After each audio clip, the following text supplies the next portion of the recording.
Πέρυσι τον Αύγουστο πήραμε το καταστατικό, φτιάξαμε ένα σύλλογο καναρινοφύλων και οδικών πτηνών και εξωδικών πτηνών. Ονομάζεται Λέσχη Ορνηθολογίας Χανίων.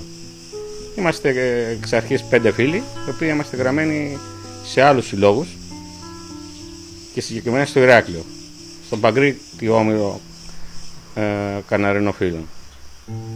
Εκεί συμμετείχαμε, εκεί πηγαίναμε σε εκθέσεις, εκεί είχαμε τις διακρίσεις μας, εκεί μάθαμε και αποφασίσαμε ότι στα Χανιά, που ήταν μια παρθένα περιοχή και βλέπαμε ότι ο κόσμος αγαπούσε το καναρίνι, να φτιάξουμε το δικό μας σύλλογο.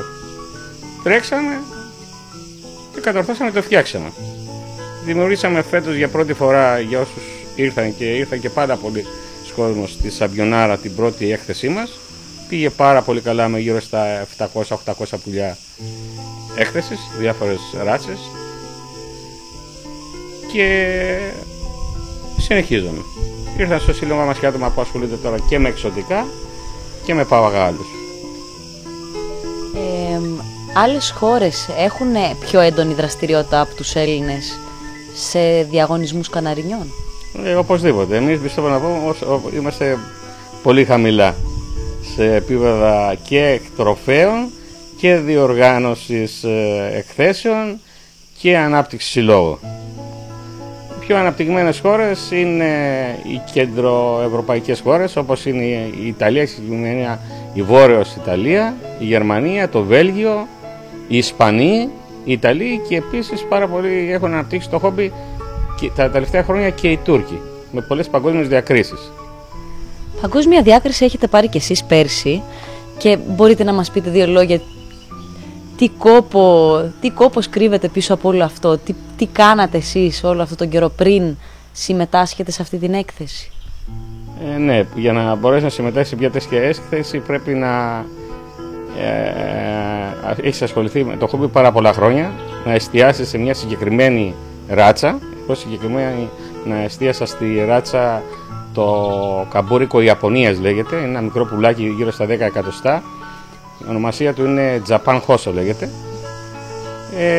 Αυτό με την πάροδο 5-6 χρόνων εκτροφής του, βλέποντας, πηγαίνοντας σε διάφορες εκθέσεις στην Ελλάδα και στο εξωτερικό, βλέποντας τα πρότυπα της ράτσας, είχα την τύχη φέτος, στέλνοντας πουλιά της συγκεκριμένης ράτσας στην Ιταλία, στο παγκόσμιο που έγινε στον Μπάρι, να πάρω τη δεύτερη θέση στις τετράδες. Έχει άγχος αυτό, δηλαδή το πώς θα μεταφέρεις το πουλί, αν εκείνη την ημέρα θα είναι εντάξει, αν θα του φύγει κανένα φτερό? Αυτά είναι προβλήματα τα οποία δεν μπορεί να αντιμετωπίσει, γιατί είναι ένας ζωντανός οργανισμός που οπωσδήποτε μπορεί να του συμβεί οτιδήποτε σε οποιαδήποτε στιγμή. Είτε από κακή διαχείριση, είτε από ατυχία κατά τη μεταφορά. Τα πουλιά τα προετοιμάζεις κατά την Οκτώβριο-Νοέμβριο και αναλαμβάνει η Ελληνική Ομοσπονδία, υπό στην οποία ανήκει ο σύλλογός μας, είναι η Πανελλήνια Ορνηθολογική Ομοσπονδία, και μεταφέρει τα πουλιά στο τόπο που θα γίνει η έκθεση. Πέρυσι έγινε στην Ιταλία, φέτος θα γίνει στην Ολλανδία. Το κάθε είδος, η κάθε ράτσα έχει πολύ συγκεκριμένα χαρακτηριστικά, τα οποία πρέπει με μεγάλη ακρίβεια να πληρεί και η εμφάνιση του καναρινιού. Ναι, έχουμε πουλιά τα οποία διαγωνίζονται στο παγκόσμια πρωταθλήματα. Έχουμε τα πουλιά χρώματος, που υπάρχουν πάρα πολλές ράτσες καναρινιών χρώματος. Δεν είναι μόνο το κίτρινο που γνωρίζουμε. Υπάρχουν πάρα πολλά χρώματα, γύρω στα 200-300 ράτσες μπορεί να υπάρχουν, ίσως και περισσότερες. Εγώ περισσότερο ασχολούμαι με ράτσες ποζιτούρας.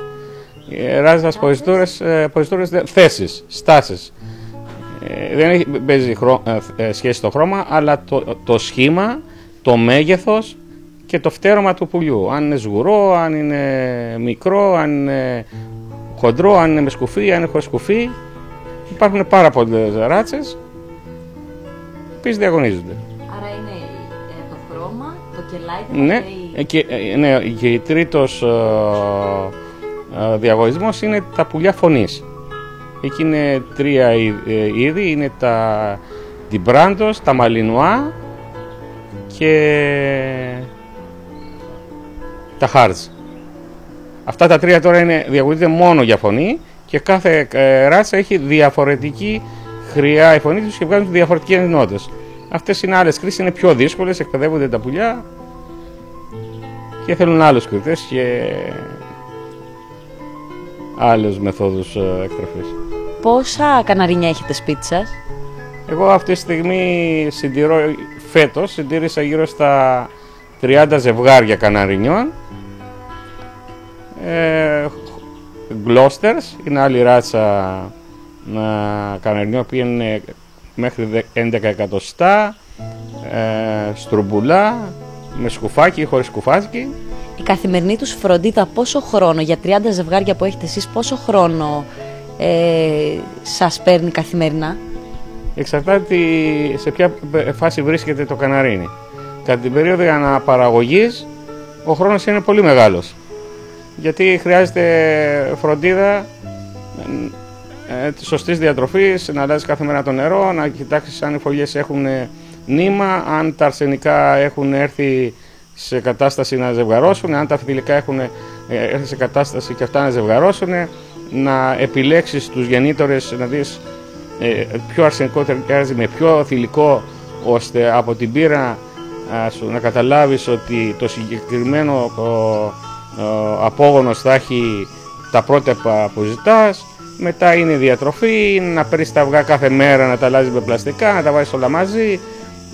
Είναι η πιο δύσκολη περίοδος, αλλά είναι και η πιο, για εμάς τους εκτροφείς είναι και η πιο άξια λόγου εποχή, γιατί τότε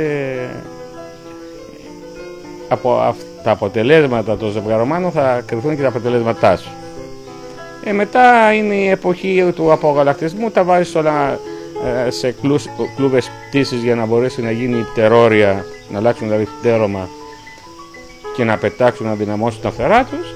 Μετά είναι η εποχή της προετοιμασίας πριν τους διαγωνισμούς, θα επιλέξεις ποια πουλιά θέλεις, να έχουν το μπάνιο τους, την καθαριότητά τους, την καθαρή τροφή, το καθαρό νερό καθημερινά και η συμμετοχή στους εκθέσεις και διαγωνισμούς. Αυτός είναι ο κύκλος ενός εκτροφέα. Αυτό εδώ το βιβλίο, τι βιβλίο είναι?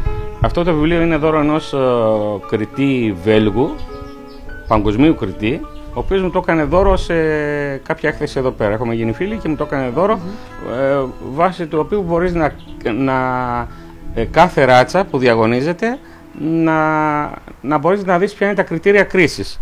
Εσείς έχετε αυτό? Εγώ έχω αυτό το μικρό πουλάκι, είναι το μικρό το πουλί, είναι το Japan Hoso. Είναι το μικρότερο καναρίνι? Ναι, είναι το μικρότερο είναι. Είναι δηλαδή 10 πόντους μαζί με την ουρά. Αυτό λέει εδώ ότι αν δείτε ότι, δεν ξέρω, κάπου πρέπει να το γράφει, μέχρι πόσα εκατοστά είναι αποδεκτό. Από εκεί επάνω κόβονται βαθμοί. Μάξιμο ποιο? Ναι. Όχι, εδώ είναι οι βαθμοί που παίρνει για κατηγορίες. Είναι η φόρμα, είναι το φτέρωμα, είναι η ουρά, είναι το σώμα, είναι η κατάσταση υγείας. Ανάλογα παίρνει βαθμολογία και στο τέλος συμπληρώνονται η βαθμολογία που πρέπει να πάρεις. Σου έχει φωτογραφία σε τι κλουβί πρέπει να διαγωνίζεται, στο συγκεκριμένο κλουβί, και οι πατήθρες, τα ξυλάκια πατάει, τι διάμετρο πρέπει να έχουν, ώστε να μπορεί να αναδειχθεί το πουλί.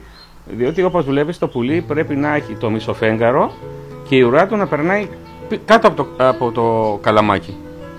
Ενώ σε άλλα έχει άλλα κριτήρια, να δούμε εδώ πέρα. Αυτό είναι το βέλγικο μποσού, ίσως να έχουμε του χρόνου στα Χανιά. Αυτά όλα και εδώ πέρα στα σγουρά, που φαίνεται, στα σγουρά, όπως είναι κάτι φωτογραφίες, μισό λεπτό, όπως είναι αυτά τα σγουρά, τα φτερώματα δεν είναι τυχαίως ότι είναι φωτογραφία έτσι. Πρέπει να έχουν τη συγκεκριμένη φόρμα και γυρίσματα τα φτερώματα. Δεν ξέρω αν φαίνεται. Και εδώ πέρα σου έχει το φτέρμα πώς είναι.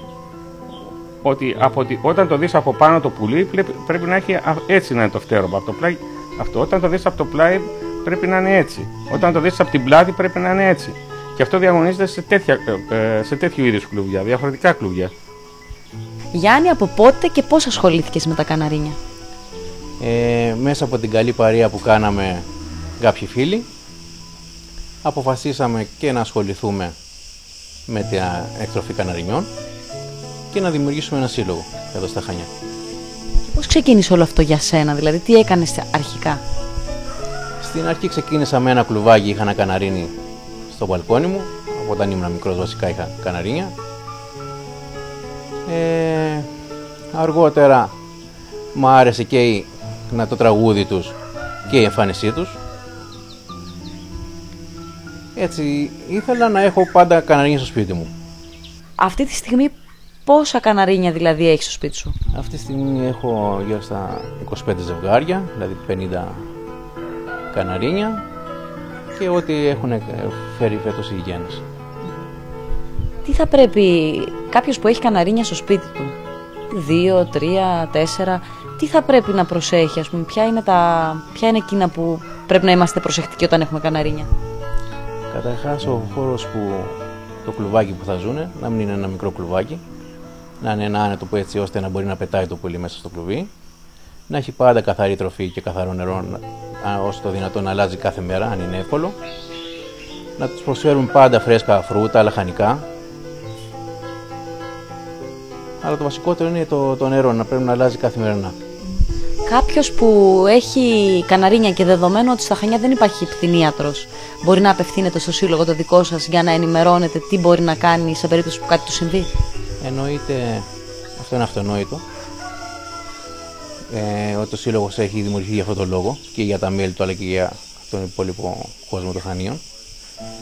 Δεν έχουμε όλες τις γνώσεις, αλλά προσπαθούμε μέσα από σεμινάρια, μέσω του ίντερνετ, μέσω επαφές που έχουμε στο εξωτερικό και εμείς να ενημερώνομαστε και να ενημερώνουμε και τα μέλη μας και τον κόσμο. Τι είναι αυτά που δεν ήξερες εσύ πριν ασχοληθείς και σε εντυπωσίασαν μετά? Καταρχάς δεν ήξερα ότι υπάρχουν τόσα πολλά είδη. Ήξερα το απλό κίτρινο καναρίνι, ούτε ότι υπήρχαν κόκκινα, ούτε ότι υπήρχαν μοσαϊκά, ούτε ότι ήταν σγουρά, ίσια, καμπούρικα. Αυτό είναι νομίζω εντυπωσιακό.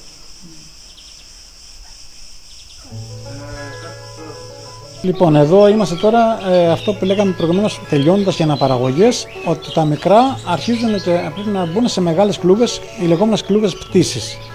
Αυτό τι σημαίνει? Ότι τα φέρνουμε τα πουλιά εδώ πέρα σε πιο μεγάλους χώρους, να πετάξουν, να δυναμώσουν, να αλλάξουν το πτέρωμα με την ησυχία τους. Θα πρέπει να έχουν μπάνιο οπωσδήποτε 2 φορές τη βδομάδα, έτσι. Αλλά το σπουδαιότερο είναι να έχουν χώρο να πετάξουν για να δυναμώσουν τα κόκαλά τους και γενικά το σωματότυπο να γίνει όσο είναι καλύτερο. Θα πρέπει βέβαια να είναι χωριστά κάθε ράτσα, αν είναι διαφορετικές, γιατί θα πρέπει να έχεις άλλη τροφή για το κάθε καναρίνι. Αν είναι κόκκινα, αν είναι κίτρινα, αν είναι άσπρα, αν είναι ό,τι είναι. Εδώ τι ράτσες έχουμε? Εδώ είναι γύρω από το κόκκινο. Δηλαδή υπάρχουν κόκκινα, μαυροκόκκινα, κόκκινο μοσαϊκό, Ιζαμπέλα κόκκινο μοσαϊκό, καφέ παστέλ κόκκινο μοσαϊκό, αχάτης κόκκινο μοσαϊκό, έχει σατινέ κόκκινο μοσαϊκό. Είναι γύρω από το κόκκινο, δηλαδή είχα και άλλες γάτες, αλλά τα έχω διώξει επειδή είχαν αυτό το πρόβλημα, δηλαδή της διαχείρισης. Πρέπει να φτιάζω άλλο φαΐ για τα κόκκινα, άλλο για τα άσπρα, άλλο για τα κίτρινα, άλλο για τα... και δεν γινόταν. Κανονικά πρέπει να περιοριστείς σε όσο γίνεται λιγότερες ράτσες. Γενικότερα τα καναρίνια αναγνωρίζουν τον ιδιοκτήτη τους? Τα καναρίνια είναι νοήμων ζώο, πτηνό μάλλον. Αναγνωρίζει και τον ιδιοκτήτη του και αν έχει μπει κάποιος ξένος ή κάποιος εχθρός μες στο περιβάλλον τους. Ας πούμε μπορείς ανά πάσα στιγμή εκεί που κάθεσαι και ταΐζουν και κελαϊδάνε και είσαι μέσα στο χώρο τους και είναι όλα μια χαρά, να περάσει κάποιο πουλί απ' έξω που δεν το βλέπουν καν, απλώς μόνο θα το καταλάβουν την παρουσία τους, θα δείτε ότι θα ησυχάσουν απότομα, για να περάσει κάποιο γατάκι απ' έξω. Το ίδιο πάλι θα γίνει. Μπορούν να καταλάβουν όταν είσαι εσύ, θα σου κελαϊδίσουν, μπορεί να τους κελαϊδίσεις εσύ και να καταλάβουν, να σου απαντήσουν. Γενικά μπορεί να έχεις μια επικοινωνία μαζί τους. Διαφέρει το κελάιδημά τους όταν πρόκειται για τροφή, όταν θέλουν να φάνε ή όταν σε καλωσορίζουν, είναι διαφορετικό? Εννοείται ότι όταν είναι χαρούμενοι κελαϊδάνε με άλλο τρόπο, όταν πεινάνε, όταν θέλουν κάτι να φάνε, όταν υπάρχει φαγητό τέτοιο, κάνουν διαφορετικό ήχο. Είναι διαφορετικό το τρόπο που κελαϊδάνε. Πόσους χρόνους χρειάζεται καθημερινά για κάποιον που ασχολείται με τα καναρίνια? Δηλαδή χρειάζεται πολύ χρόνο, τι ακριβώς, ποια είναι η διαδικασία που... Καλή ερώτηση, αλλά θα πρέπει να την κάνεις η γυναίκα μου. Γιατί δυστυχώς Την έχω αφήσει πάρα πολύ δουλειά και την κάνει αυτή, δηλαδή ενώ στα πουλιά, γιατί έχω το μαγαζί και αναγκαστικά λείπω τις πολλές ώρες. Αλλά αν μου έλειπε, δηλαδή, εντάξει, ή θα είχα πολύ λιγότερα ή δεν ξέρω τι θα έκανα. Δηλαδή, θες πολύ μεγάλη βοήθεια. Ειδικά τον καιρό της αναπαραγωγής πρέπει να είσαι όλη μέρα από πάνω. Είναι... Αυτό που προσφέρουν όμως τα καναρίνια, ο ήχος, το κελάιδι, που ακούνε. Να με συγχωρείς, αυτό εγώ το λέω ψυχοθεραπεία. Δηλαδή, εγώ καμιά φορά θα έρθω από το μαγαζί και θα έρθω, ξέρεις, έτσι φορταμένος από τις δουλειές, από διάφορα αυτά. Θα περάσω πρώτα από το εκτροφείο, θα κάτσω ένα δεκάλεπτο, θα τα αδειάσω όλα εκεί μέσα και μετά θα μπω στο σπίτι. Δηλαδή, αυτό, αν δεν το έχεις αυτό το πράγμα, αν δεν σ' αρέσει, γι' αυτό λέμε είναι ψυχοθεραπεία. Αλλά κάνεις κάτι, αυτό είναι χόμπι, κάτι που σ' αρέσει, κάτι που σε ευχαριστεί. Έτσι. Ναι, ακριβώς, που σε γεμίζει. Ναι, αλλιώς δεν μπορεί. Δηλαδή, να σου πω τώρα εσένα, πήγαινε να ταΐσεις τα πουλιά, δεν υπάρχει πώς να πας. Ναι, αν δεν τα αγαπάς, δεν μπορείς να το κάνεις αυτό το πράγμα. Δεν μπορείς να το κάνεις. Δεν είναι μια δουλειά που θα σου πω πήγαινε να σκάψεις ένα χωράφι. Αυτό δεν μπορείς να το κάνεις. Μιλάμε ότι ασχολείσαι με ζωντανούς οργανισμούς, έτσι. Μετά τη δουλειά θα γυρίσεις στο σπίτι και κατεβαίνοντας στο κοτέτσι, όπως το λέμε, το χώρο που έχουμε εμείς τα καναρίνια, ξεχνάς όλα τα άλλα. Ασχολείσαι μόνο με τα πουλάκια σου, ξεχνάς και αν έχεις να πληρώσεις το λογαριασμό σου και τι προβλήματα έχεις με την οικογένειά σου, τι προβλήματα έχεις με την υγεία σου, θα ξεχνάς όλα. Το βασικότερο είναι αυτό. Είναι καλό και για την περίοδο τώρα την κρίση που έχουμε. Δεν είναι και μεγάλο έξοδο να έχεις ένα καναρίνι στο μπαλκόνι σου. Είναι καλό να ασχοληθείς με αυτό το χόμπι.